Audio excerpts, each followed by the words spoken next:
Okay, here we go. We're going to do a part writing example in a minor key.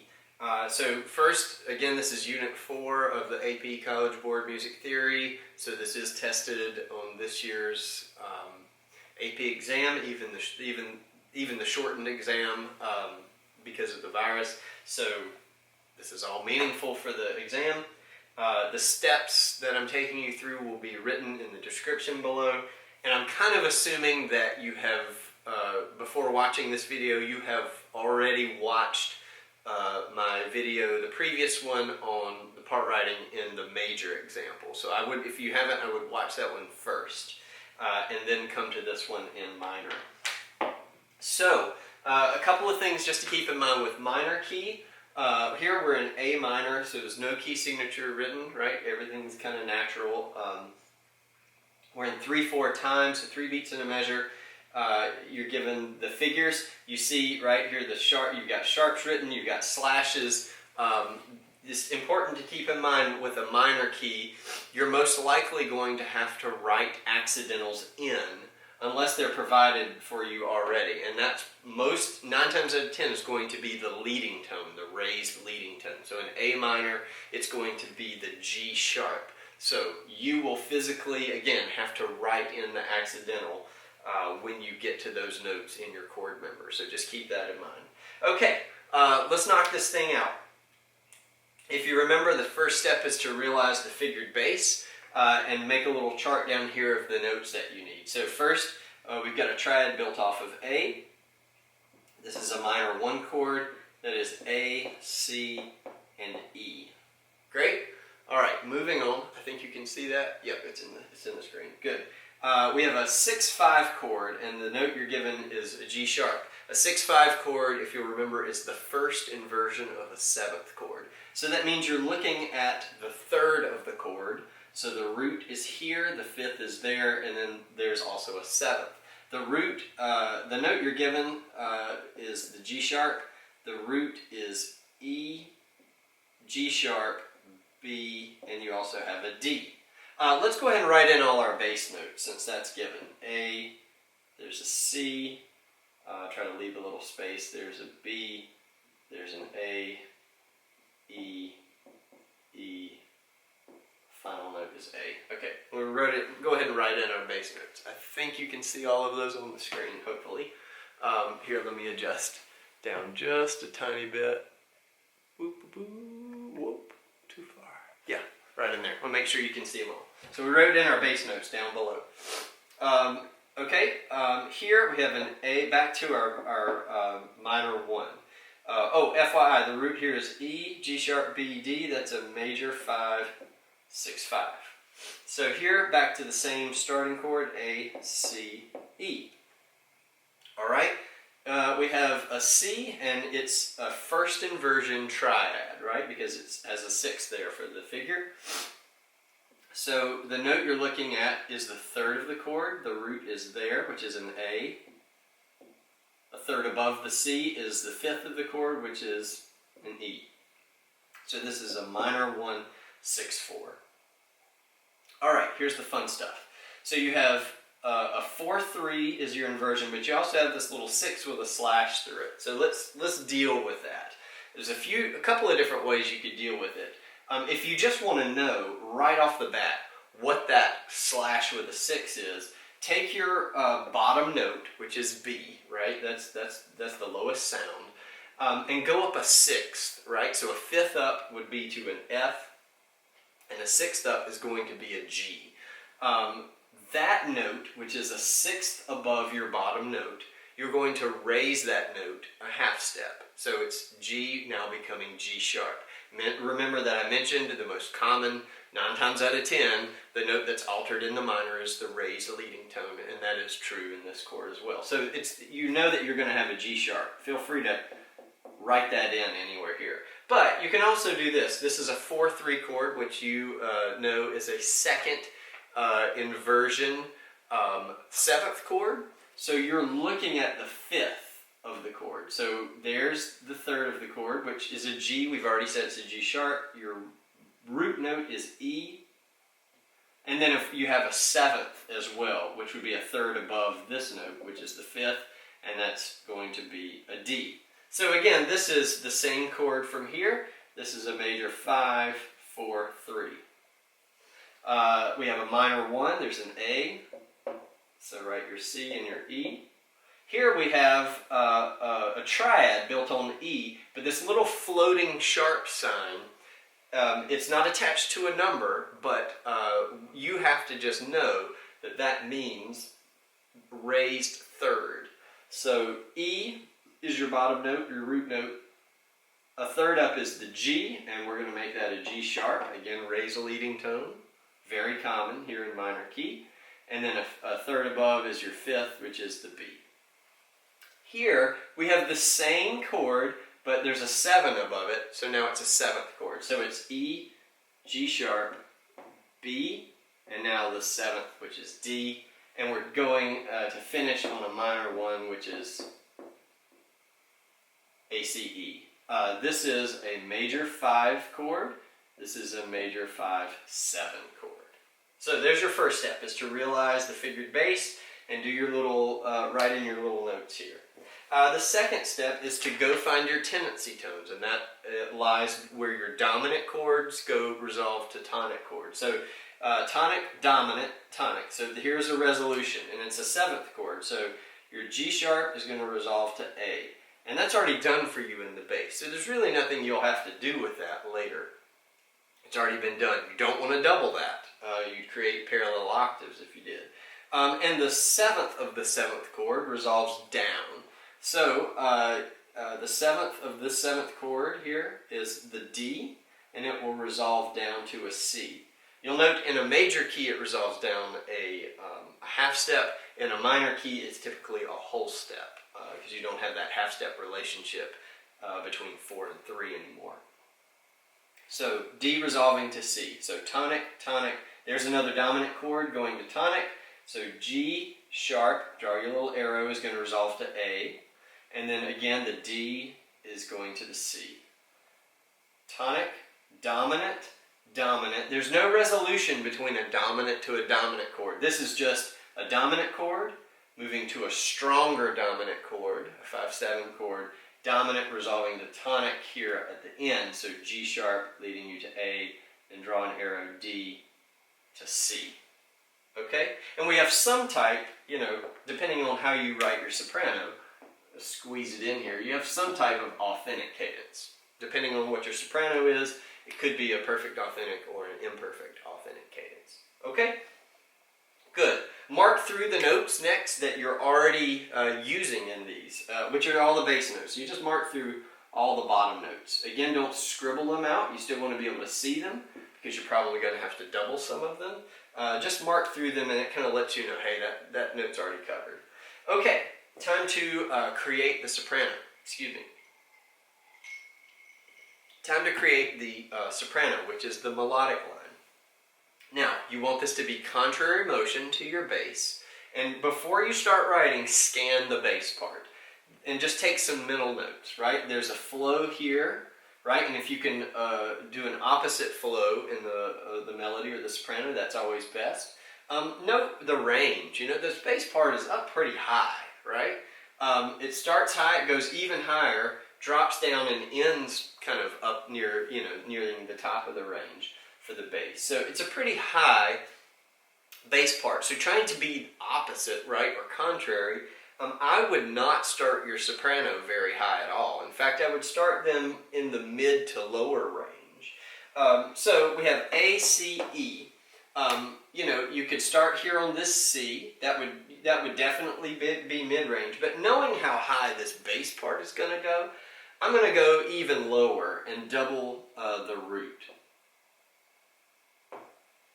Right, so I'm doubling the root. I'm starting nice and low, or fairly low in the soprano range, and that's going to give me room to kind of maneuver.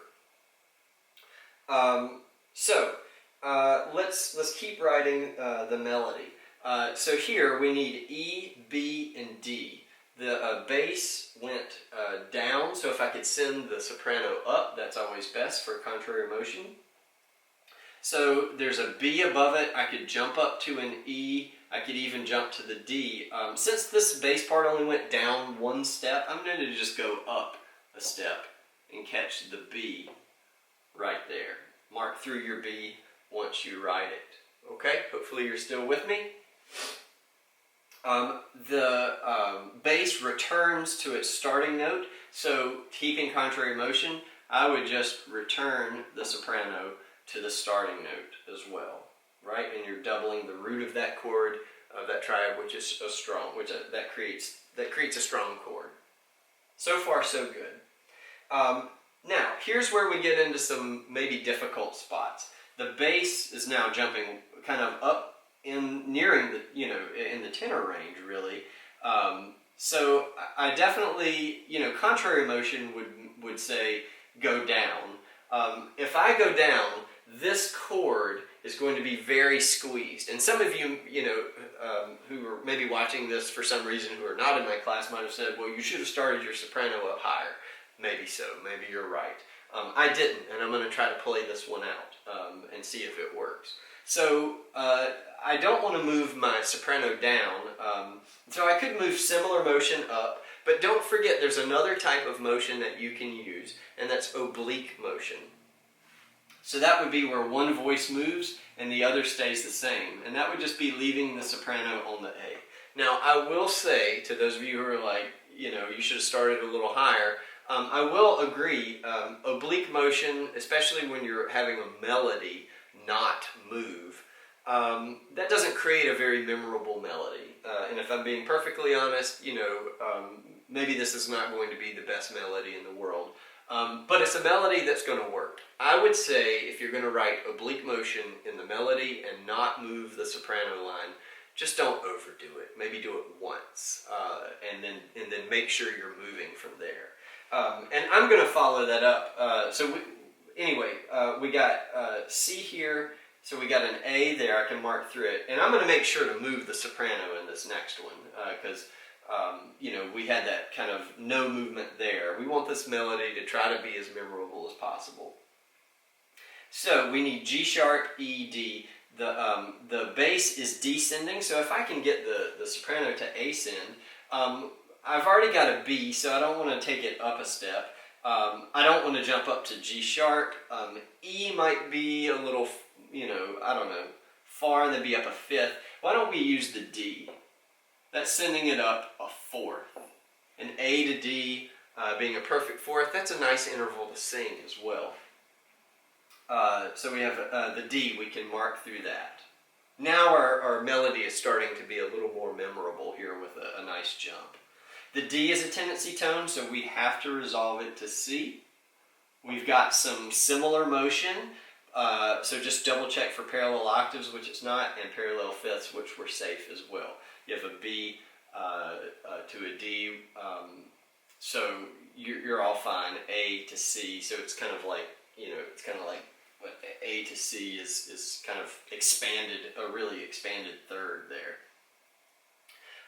So everything's good. Mark through your C. And again, don't worry about your melody being jumpy. It's okay to have a jumpy melody. So that skip again of that perfect fourth was fine. So now our bass drops to this from A to E. So if we could at least, even if it doesn't jump, if it just goes contrary motion up, that's where it'd be good to send it. So G sharp, that might be kind of high. I'd have to resolve that to an A, which would be the very top of the soprano range. You could do it, but let's maybe don't put it at the ceiling of the soprano range. So why don't we go up to the E? Right, the same rhythm as a half note, so write a half note. We're doubling the root of that chord, which is nice. It strengthens that chord. In this next chord, the 5/7, we need G sharp, B, and D. And we really want to try to get all of those chord members if we can. If we had to leave one out, again, it would be the fifth or the B that you could leave out. So the bass stays on the same note. So if I move the soprano, this is going to be some type of oblique motion. why don't we go to the closest note? Since I didn't want to go up to the G sharp, let's just go down here to the D, which is the 7th of the 7th chord, and it has to resolve as a tendency tone to C. Dotted half note stem up. So that means, since this is in root position, but our soprano did not end on scale degree 1, we've written an imperfect authentic cadence, which is perfectly fine. You don't have to always write in this part writing a perfect authentic cadence. So nothing wrong. Just wanted to make sure that you knew exactly what cadence we were writing. Okay, so we've done the melody and the soprano. So now what we will do is we will fill in the alto and the tenor. We'll try to keep that as boring as possible. We will double a common tone. So if there's an A in one chord and you need another A, keep it in the same voice. And we'll just try to have the voices move as little as possible if we can. Okay, so we need a C and an E. I couldn't put the C down here. It would be fine for spacing, but I would be locked in right here. So I think what I'll do, just so that I can space everything out nicely, is I'll do the C in the tenor and the E in the alto. Yeah, that's nice. Everything's spaced. Nothing's, crossed or over. Well, you wouldn't have overlap anyway at this point, but nothing's crossed.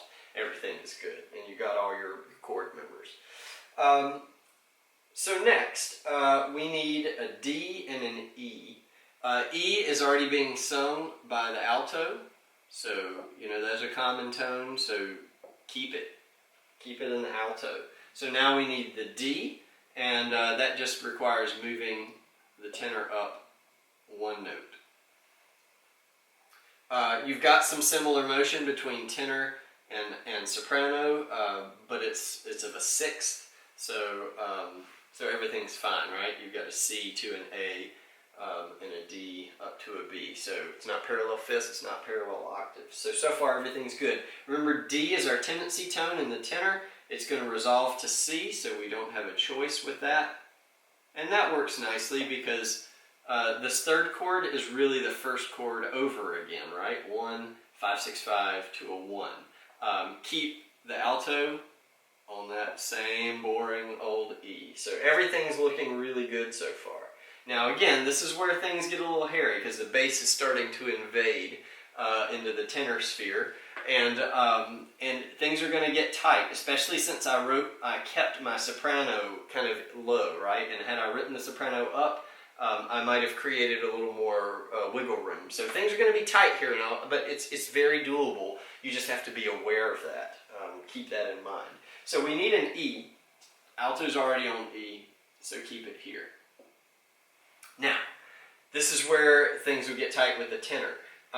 You could double the root with an A, but where are you going to put it? If you wrote it way up here, you'd have crossed voice.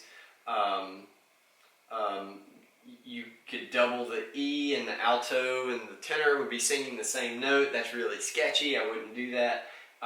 If you remember kind of the trick from the major, when the bass is invading this tenor space here, for one chord, I would never do it. Feel free to just write a stem going up and down. They can share that note for this chord, and there's no problem in that. Here in the next chord, we need a G sharp and we need an E. So we've got to do some moving, and I'll try to tell you, why I'm going to do what I'm going to do. You could, my first inclination is to keep the E. I said keep common tones, right? There's an E here, there's an E here. Keep the same thing. Well, here's the trouble. If I write an E right there, I need to get the G sharp into this chord. You don't want to leave the third of the chord out, right? It gives it the quality. Well, I can't write the G sharp in the tenor because I can't drop below the bass, so I can't move to there to get it. And if I write a G sharp way up here, then I'm cross-voicing. So I would be technically singing as a tenor above the alto. So I have to, even though there's a common tone, I've got to move the alto on this one. And I'm going to have the alto sing the G sharp. And in this scenario, you have to write in the sharp. If you do not write in the sharp, the AP people are going to get you. So write your sharp in. G sharp is a tendency tone that resolves to A, so we don't have a choice. Go ahead and fill it out in that next chord. So coming back to this chord, the tenor, you can now, that the alto's up here, you can have the tenor sing this E. I know it looks high, but that's fine. The tenor could go all the way up to the G if they had to. So don't worry. And I know, I said keep the alto and tenor as boring as possible. And here in this chord, I've made them skip and leap. But I had to, and I tried to explain. Hopefully that made sense of why you had to. I wouldn't have a lot of skips and leaps in the alto and tenor. This is my first one, so I'm not too paranoid about it. Do double check for similar motion. C to E, we have an A to a D, there's no parallels there. We have similar motion, E to A, that's a fourth, moving to G sharp to a D, which is a fifth. So it looks like even though we've got lots of similar motion, and those are red flags going off, it looks like we're safe from parallel fifths and parallel octaves. All right, let's keep knocking it down. We need an E in this chord, and the tenor's there, so let's just leave them on it. Okay, and the alto was already done, so we're good to go. Here in the 5 chord, we need a G sharp and we need a B. So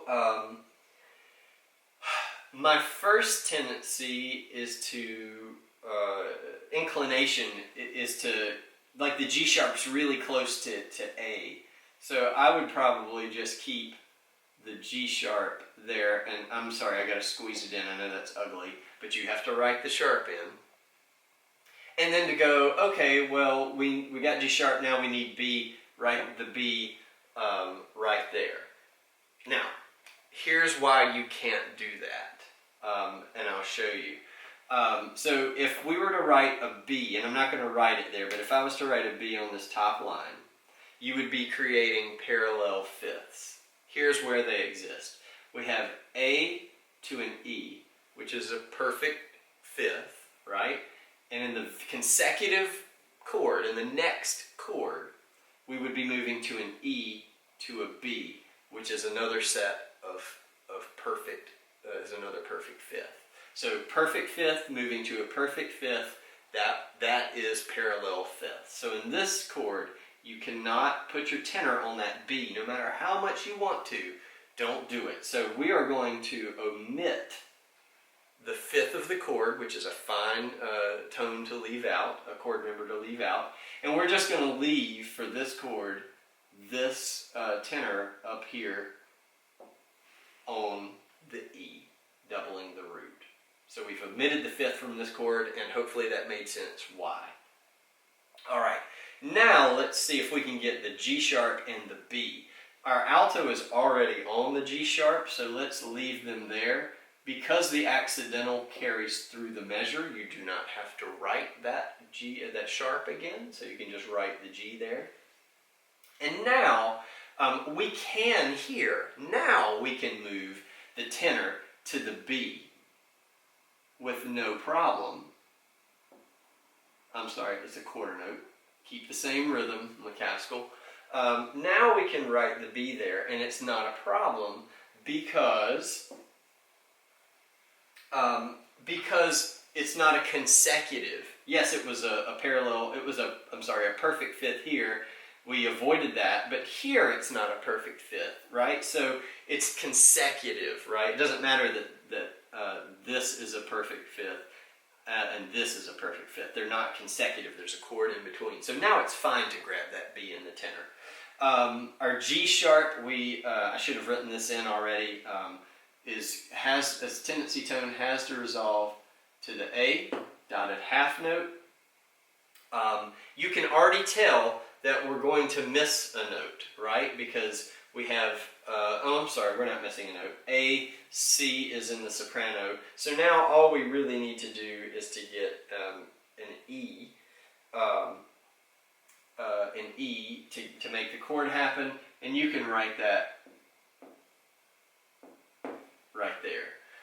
The truth is that there's multiple endings for this tenor part. One possibility is that you could, instead of writing it up to the E, is you could omit the fifth, and for that one last chord, you could have the tenor and the bass singing the same note. If that bothered you, you also could just have the tenor on a C, right, and you would have two roots and two thirds. That's also acceptable, but there was nothing wrong. Even with the jump, that's just my OCD kind of coming out. There was nothing wrong with getting that E. So there's multiple endings here for this tenor to create that. So again, take your time, do this a chord at a time. Chart everything out, follow these steps. On the website, the huskyband.edublogs website, under the AP tab, I'm going to try to drop two practice examples, one in major, one in minor, so that you can practice that on your own. What I would do is go ahead and complete that on your own. Don't worry about timing yourself right now. Complete that on your own, and if you want to send me a screenshot of that, then I can check over that and kind of let you know, oh, that looks good, or here's a parallel fifth or octave, or just, or whatever. So send it to me and I'll check over it and give you some feedback. So that is all for now. Yeah, I'll see you on the next video.